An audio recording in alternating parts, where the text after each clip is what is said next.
But now they're asking for more. And they're getting to the point where they probably should have more. Hi, everybody. I've been away for a while because of fevers in the babies, then hand, foot, and mouth in the babies. Hand, foot, and mouth for me. That was fun. Cold for me. Then we ran out of oil for our furnaces and our water heater. We got the furnaces restarted, and we had to have somebody come restart the water heater for us. A few hours later, it was pouring water onto the basement floor, and Jeff was in Indiana, which is several hours from where we live. Luckily, I had babysitters that night, so I spent the night vacuuming 18 gallons of water off the basement floor and not getting the hot shower I had been looking forward to. So I took a very broken, very fast shower in 58-degree groundwater. And I had my electric blanket set to high, right outside the bathroom door, because that was the coldest shower of my life. It's been almost a week now since we've been out of hot water. We're still waiting on parts for the water heater, so I don't know when we're going to get hot water back again. Probably Tuesday, Wednesday, maybe Thursday. I'm not really sure. Jeff and I also had quite a nice date night last night, actually. We went to a new coffee shop about 25 minutes from our house. It's called Fiddleheads, and it's one of the few coffee shops anymore that actually had upholstered couches so that two people can sit together on comfortable furniture and visit. They didn't have annoying and loud music like Starbucks tends to. Seems like that's been getting worse. During that time, we discussed a bunch of things that we had been considering changing.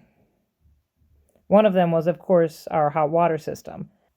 We also talked about homeschooling, schedules, workouts, and how we're going to fit this all together. We're entering a transition period with our kids right now, at least the big kids so far, that they have been doing preschool with the preschool teacher once a week. The preschool teacher mostly focuses on reading, a little bit on handwriting, some religion, and not much on math. So it's getting to the point that I need to come up with some homeschool time for math, for handwriting practice, and for anything else that we want to add in. We'd really like to have the kids start on piano lessons or voice lessons, but we need to find a teacher for that.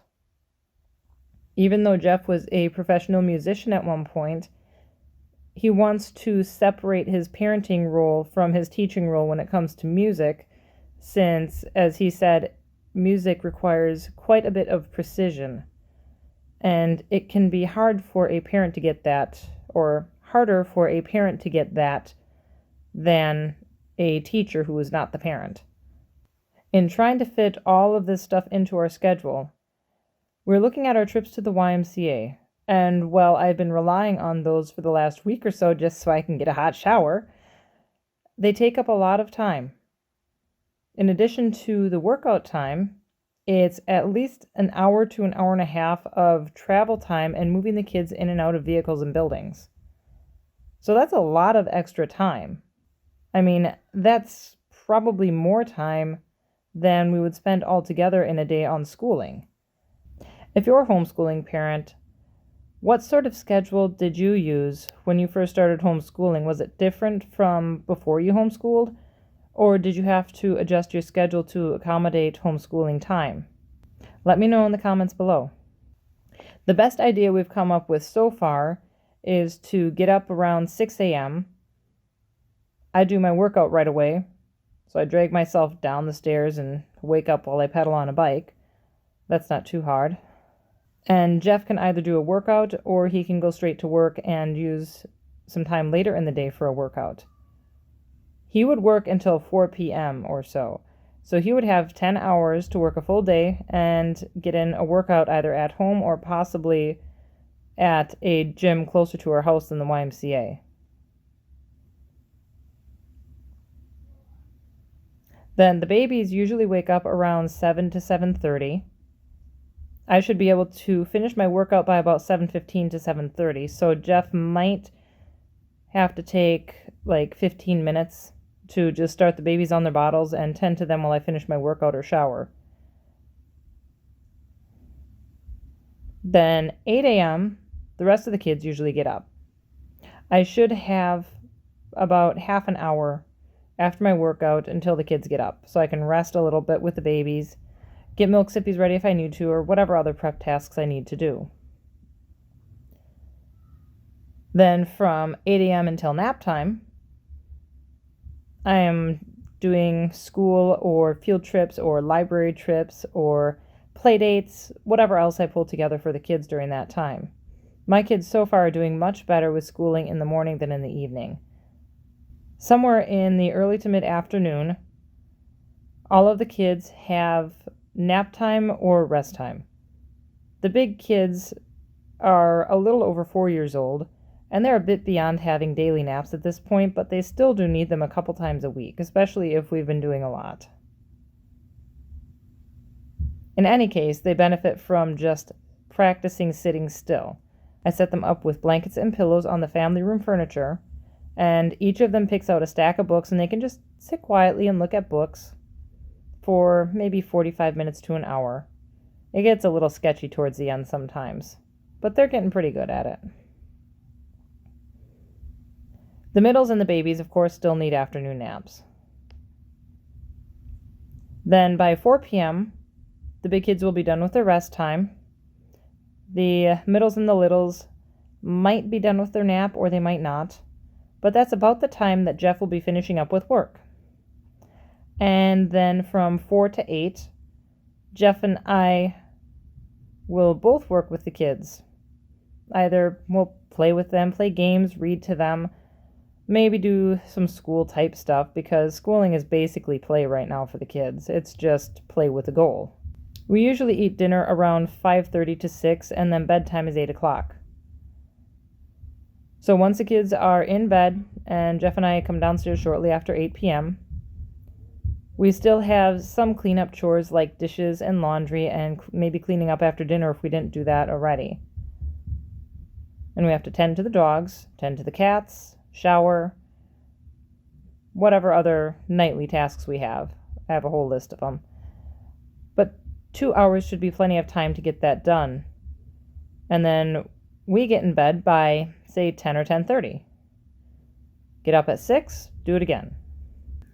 That's about the same amount of awake time and sleep time that we have had consistently when we feel like we are decently rested. It's just moving it a couple hours earlier instead of going to bed at midnight, which is kind of ridiculous with a bunch of small kids, and then dragging ourselves out of bed when the first kid makes noise. We live each day a little bit more intentionally in when we do things. Now, I don't think I would work out every day with this type of schedule. I'd probably do it Monday, Wednesday, and Friday, or something like that.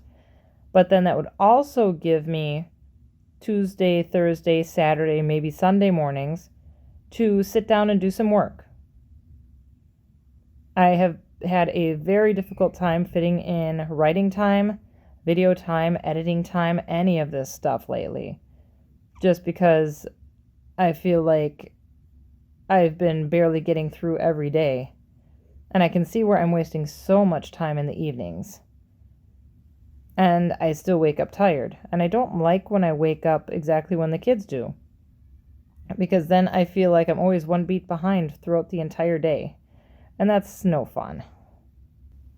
I've also been thinking about the preparation for homeschooling, that right now I can pretty much wing it with worksheets and books and basically just day-to-day life, because the stuff they're learning is pretty simple and we run into it easily day to day. At some point, I would like to have a more organized approach to it, and I'm not sure if that's going to be something self-designed or if I want to purchase curriculum or exactly how I want to do it. And I'm not sure what will fit my kids the best. I'm looking for a homeschool conference to go to probably next spring. One in Stevens Point, Wisconsin, which is run by the Wisconsin Parents Association, one in Chicago, which is run by, I think it's the Illinois Christian Home Educators or something like that. ICHE is the acronym. And one all the way over in St. Louis that looks like it's possibly bigger than the other two. If you're an experienced homeschool parent or have attended some of these conferences, let me know what you think of these options. Which one do you think is best? Which would I find most useful to get my feet wet with homeschooling and get a look at some curriculum and some of the possibilities for my family?